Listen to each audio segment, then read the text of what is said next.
Good morning. Today is Monday, June 17th, 2024. It's recording now 102. We're on the third book of Tanya. We're on the three books of Tanya. The first one, 53 chapters, pretty thick one. That's the number 3 books. It's only 12 chapters. The first one was physiology of God, relations between God and man, man and man. Then the second one was anatomy of God, 10 severot, the composition of God, so to speak, how God looks at the world in the unity and how do we see it in multitude of expressions of God. And number 3 book talks about teshuvah, repairing the damage that we do. So we're now finishing chapter 5 into chapter 6. And chapter 5 talks about when the person sins. Yesterday, we talked about Yud, He, Vav, He, God's name. I showed the chart. And by the way, those of you who just log into this video might be a little bit out of context. So you need to review previous videos to get some continuity. But basically, like this is a chart that we discussed yesterday. And I attached it to the video, but the Yud Hey Vav Hey Yud has a little thorn over here. It's not just a little dot. It's dot on the dot, and that thorn shows connection to infinity. So when people sin, when we sin, that thorn gets like damaged, gets like wiped off, and when that happens, our connection to the light gets interrupted. The Tanya makes an example. The good illustration of this, says Tanya, is a rope. And we used a rope analogy before, how this world, Asiya, through Yetzirah on Beriah and Atzilut connects to the Ein Sof, was like a rope going through.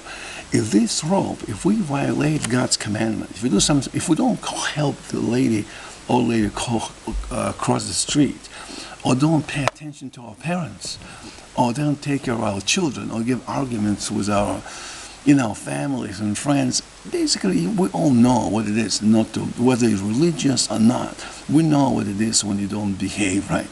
So when you do that, you cut one of the strands of the rope. The rope has imagine 613 strands within the rope. They all wound together, makes it strong.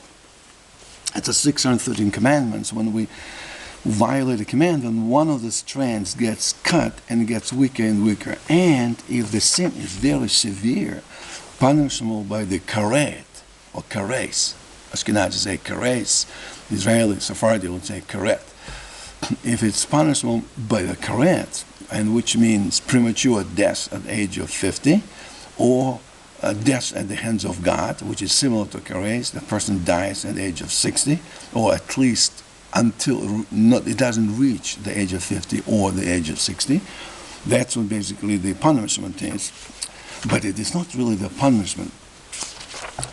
The entire rope gets cut. So we have no longer connection to the divine light. Our soul, our divine soul, is connected to the light. Animals don't have the divine soul. They have only animal soul. So animals don't have punishments of kareis. They don't have a free will. They are not given the mission to bring the light to the world. They're just part of the universe, just like in angels and nature, the trees, the stones, the air, the time and the space itself. All that doesn't have a divine soul. We do, the humans. So when that cord is cut off, but very severe, the more severe it is, the more strands get cut.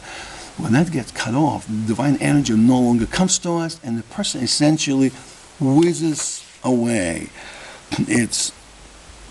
The Tanya said, it's not the punishment. The kareis is not the punishment. It's basically saying that kareis is not an imposed punishment, which is misconception people think about it. It follows after a sin.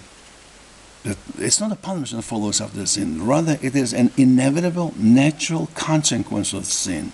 So when the rope is cut, the energy stops to flow, the oxygen, the light begins to stops, and the person physically dies. Now, you'll say, well, why Well, we have I know a lot of mean people, bad people, and they live nice, prosperous lives, happy. Gangsters, bank robbers, thieves, and in generally cheaters. And they live their good, happy lives. So Tanya says, well, in chapter 6 of the volume 3 of Tanya, it talks about the meaning of exile, the meaning of exile. And Tanya says that there's the two situations, by the way, on the kareis, on the punishments, kareis, there's an entire volume of the Talmud that talks about different punishments that people have. Sometimes you think I better not know that, because if I know it, if I'm pre-warned and sin, then they may happen. But if I don't know about it, it's better be ignorant. And maybe there's some truth to that. Ignorance sometimes is a bliss. So, but now you know. Maybe fortunately, unfortunately. So, Tanya, the commentary says that God made everything opposite one another. So when we talked about different worlds, like in our famous chart of the multiple worlds, where's my chart of worlds? Here it is. And 10 Sefirot,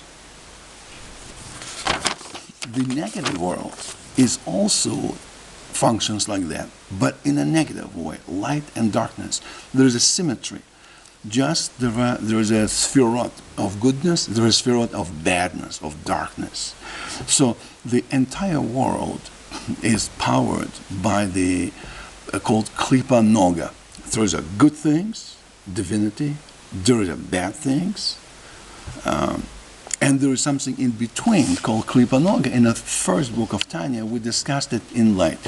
That is what powers our body, powers our animal soul. It's not bad. It can be good and can be bad depending how we influence it. And we spent a lot of lessons in our earlier recordings how that functions. But fundamentally, the body is powered, and the entire universe is powered by the Klipa Noga, by the neutral. You can turn it to the good or turn it to the bad. But when a person sins, then the Sitra Arka, in the Kabbalah, it is Sitra Arka, which is completely dark energy.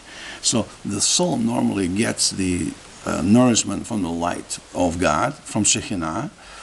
But when we interrupt this light in the temple days, then we damage one of the strands, or it becomes entire kareis, premature death at 50, or death of the hand of heaven at 60. That is when we have somebody does very severe violations, something very, very awful. But that is what happens, and the person can try to repair it by doing teshuvah and making korban, sacrifices in the temple days. But basically, people in a very pure state. It was very contrasted. You live a good life, honest life. But if you do something wrong, you get affected by it immediately. So there was no such a thing that good people suffer and bad things prosper, generally speaking. But today, in the exile in the absence of the temple, Shekhinah moved away. It departed. We still have God with us, even in the exile, so to speak. But Shekhinah departed, and then whatever energy feeds the entire world, Klipa Noga, it also feeds us, Jewish people. And therefore, when we sin, there's no cutting of the energy of the direct light. It's now already filtered down. There's no one. You will say, well, that's good news. Well, in a way, you can think that the physical world has always been powered by the Klipa Noga. In the temple times, it was an exception. The bodies of Israel were able to power directly through the energy of the Tetragrammaton, Yud Hey Vav Hey, to their souls, and that's why interruption of this energy could have been and was catastrophic. But when a Klipa Noga is action, when a person does the violations, it just simply gets reduced energy, but it still keeps feeding by this Klipa Noga, and eventually the main energy kicks in, the black energy, the dark energy, that's energy of Sitra Arka, and that energy through the sin continues to feed the person. So the person becomes more and more evil, if you will. so good and evil becomes more and more translating to the evil. It's like eating from the tree of knowledge of good and evil. You know, and the Torah says Eve ate from the tree of knowledge of good and evil, and that has brought in the downfall of humanity at the time, and now we're in the process of the show repairing. And then we say, how come the quote, the wicked, and this is a meaning of what the sages taught. It is in our hands to fathom the peace of the wicked or the suffering of the righteous. It's a classical question. People say, why wicked suffer, wicked prosper? So why the guy is, you know, the mafia boss, and he has great 2 yachts and summer home and all the great stuff that he has, and people say, is that fair? Well, because they are fed by the dark energy. Now, the good, interesting question would ask, okay, I can see. So the question to you would be, would you like to have that? Would you like to be that person, that prosperous person who is cheating, doesn't help anybody, but he and his family seems to be have a great friends, have a great life? Is it fair? Would you like to be like that? And you can say, well, it's not fair. I'm just living in a small house, in a small 2-bedroom apartment. This guy has like a palace and a summer home and a ski resort and this and that. He goes to Europe, his vacations, great life. Look at him. He is like a beautiful looking man, and his wife is a Hollywood actress, and they're just glamorous. Would you like to be like them? Give up your things and have a lifestyle of what they have? That's a question for you to ask, to answer. Well, the more deeper question will be perhaps they can say, well, I kind of understand. I don't want to be my children to be like these people. I'm not, it looks like I'm envious to this lifestyle because look how great they live and I don't. But I wouldn't want to switch to that. I don't want to be like that. I don't want to be a criminal. I don't want to be a bad person. But most people, you would say, are not really that extreme. They're not just angels and devils. There's something in between. You can say, I don't do anything bad. I'm not a bank robber. I don't steal. I should have helped neighbors, but I don't help that much. But overall, listen, I sent my kids to summer camps. I have a great job. I have all this. See, minyan, I have to come to the minyan in a minute. But what happens, that area in between, where nish milchish, nish fleshich, as they say in Yiddish, you're neither light nor dark, eventually you might live the normal balanced life, so to speak, but eventually you cannot have this balance forever. Over the generation, and the history shows, that lifestyle will have to slide through your children or grandchildren and great-grandchildren, either to have to shift back to the light, to the Torah way of life, or continues to the dark side. So temporarily, right now, you can say, hey, eating in 2nd Avenue Deli in New York City, nothing wrong with that. Well, it's not exactly kosher, but it's very Jewish, and I do that, and it's fun. Well, your children might say, well, eating non-kosher is probably also fun. I don't even have to go 2nd Avenue Deli. And their children or grandchildren go further eventually. They will get off the path of the righteous life. I'm not saying the righteous life means a steady life. You have to live with no joy. You have to live a full life, but you have to live a life guided by the Torah. Doing things the Torah is frowned against, even the minor sins. I go to synagogue in the morning, after that I go shopping. What's wrong with that on Shabbat? I drive to the synagogue. Nothing wrong with that. What is the Torah saying that you cannot drive to the synagogue? Well, that type of things in practice, not even in theory, eventually cannot go one way or another. Then the children, grandchildren see, dad is driving to synagogue or mom is shopping on Shabbat. So nothing wrong with that. And alternative style of living, men are women, women are men, and this and that. It's part of democracy. So that's initial thinking. Then next thing you know, you have parades that talking about alternative lifestyle is something to be proud of. So eventually society degrades into that.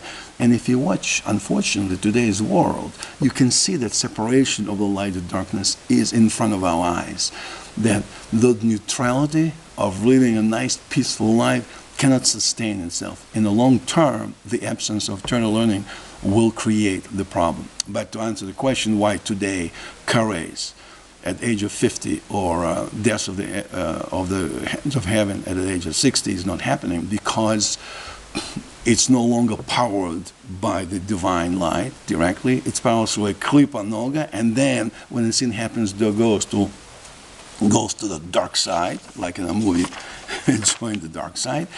And the dark side, the Sitra Arca, according to Kabbalah, begins to feed you, and it becomes more and more entangled into that. And you in your generation may not even notice that, but over time you see that. So now, these days, these times are showing to us clearly it's time to get a hit in the head and get the message that something is happening. It's not just for nothing. It's not a fluke of nature. It's not what happens in Israel, in Gaza, in America, in Harvard University, in Yale, in Europe. All these riots, all this anti-Semitic hatred of the Jews, the black flags that we have to, distinguish the light, and darkness will prevail. That's manifestation what happens when we stay neutral. And that's a message for us to start thinking and start maybe sitting one day and say, wait a minute, guys, hold it. I went too far. I'm not a bad person, but I have responsibility to myself, to my family, and to the humanity, and I have a mission. And my mission is not to turn, or at least throttle the light of the Torah. Let God be in control, and let me try to the best I can to revert. And that's what Teshuvah process is all about, to revert, to repair, to return back to God. Like I said again, it's not to be an angel, not to be a monk sitting in a monastery and just praying all day long and then observe the beauty of nature. Part of that is also good. You have to enjoy the nature, go to the beach, going skiing, doing fun things. But you have to remember that activity is secondary. The first activity, to know who is in charge. And God is in charge. Whether you are religious or not religious, anything in between, those forces of nature and the forces of God are in action. And it's time for us to start thinking about it. And modern times, today, as we speak, remind us of that clearly and surely. So don't want to make it sound a very dark and gruesome message, but you cannot sugarcoat the truth to the point that the truth essentially becomes just one big lollipop. So with that, have a great day. And tomorrow we're going to chapter 7. It's out of 12 chapters, which is keeping it authentic. Section 1 will be the 2 suggestions for the authentic teshuvah. How do you really make teshuvah versus you just think you make teshuvah? What does it really mean to make teshuvah? To go through the repair process and to restore the missing portions of your soul. What does it mean? We'll talk about it tomorrow. Have a good day.